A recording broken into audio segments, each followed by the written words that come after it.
The true work of art is better. The true work of art is but a shadow of the mind perfection, or said by Michelangelo himself. Walking through the Vatican City and seeing outstanding pieces of artwork is the most notable feeling for this artist. Good morning, my name is Santiago. Good morning, my name is Nate Patton. Camden Madison. And my name is Maya Hadley. Our team research question is, in what ways did the symbols in Michelangelo's art affect the daily lives of Italians in central Italy during the 16th century?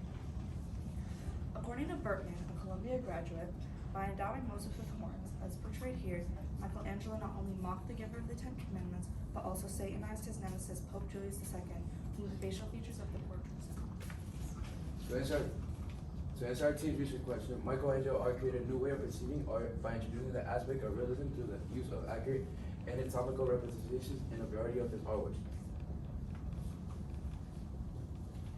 Pope Julius was an Italian of the 16th century and initially commissioned Michelangelo to create a sculpture of Moses. However, the Pope downplayed the significance of his artwork, leading to a dispute between Michelangelo. Some Italians believe that because of this dispute, Michelangelo incorporated symbols representing the Pope into his sculpture, ultimately shaping the 16th Italian art scene. Moreover, according to Colossi, associate professor of physical anthropology at the University of Lodz, several hypotheses have been made on his health, ranging from goiter to lead poisoning.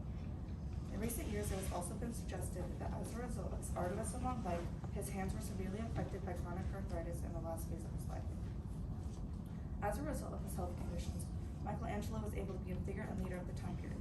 He was able to demonstrate resilience and how it comes along with hard work, and he was able to help others understand the importance of failure and how is the lifeline of getting better. Here are some of the sculptures that he created while in agony.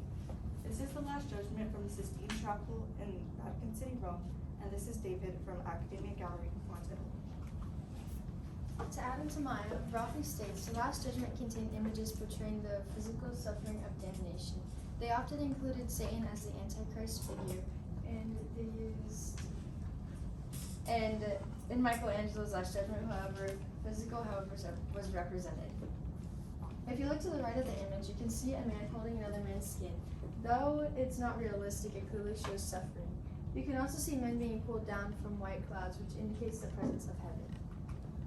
Monica states, through our examination and detailed measurements of the statue, we can see, while simultaneously confirming it as a wonderful representation of the human body, it is not as accurate and does not fit the perfect model that we may believe.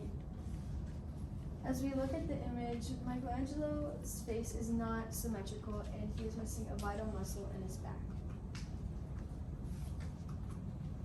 Contrary to what Camden said, but also according to Monica from the Italian Journal of Anatomy and Embryology, acknowledged as an example of perfection for the form of the naked body and for the masterly interplay of apparent proportions of different body segments.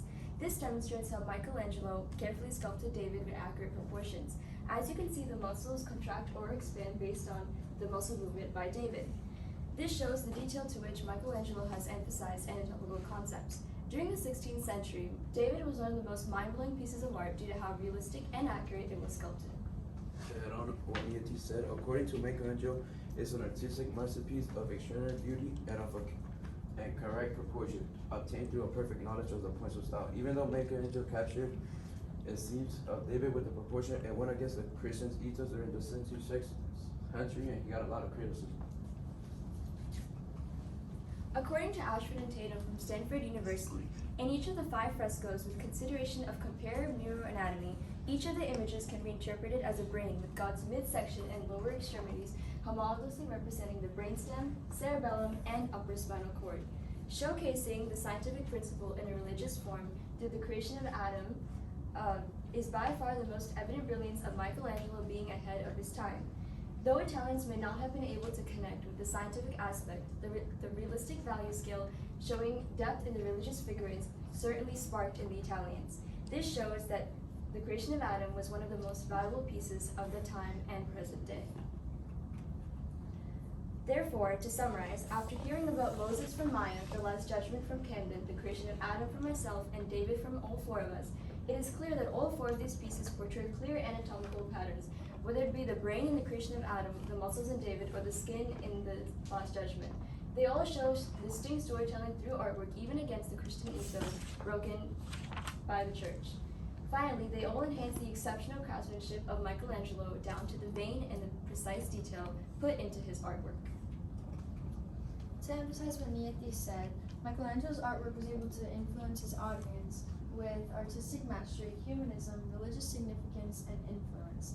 Each one of these key factors changed how 16th century Italians viewed art with the emphasis of realism and anatomical representations. This is our works cited page. What questions do you have for us?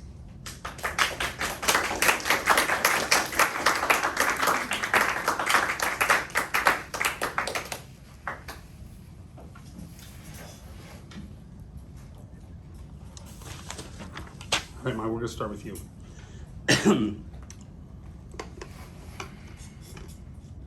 Is there a way in which your team's resolution makes you think differently about the research you conducted?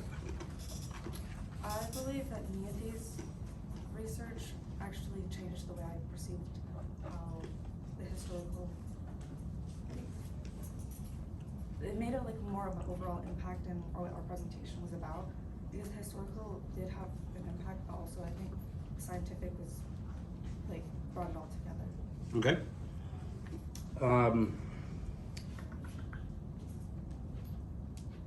If you had a fifth team member, what perspective could they bring that would add to this? A fifth member, their perspective could be the futuristic perspective, so that we can tie in the works of today's art with Michelangelo's concepts from the past and how they impact the structures, art pieces, sculptures, and everything done today for the long term.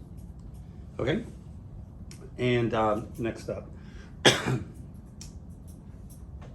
Was there any, from anyone's IRs, any piece of work or information you didn't use, and if so, why?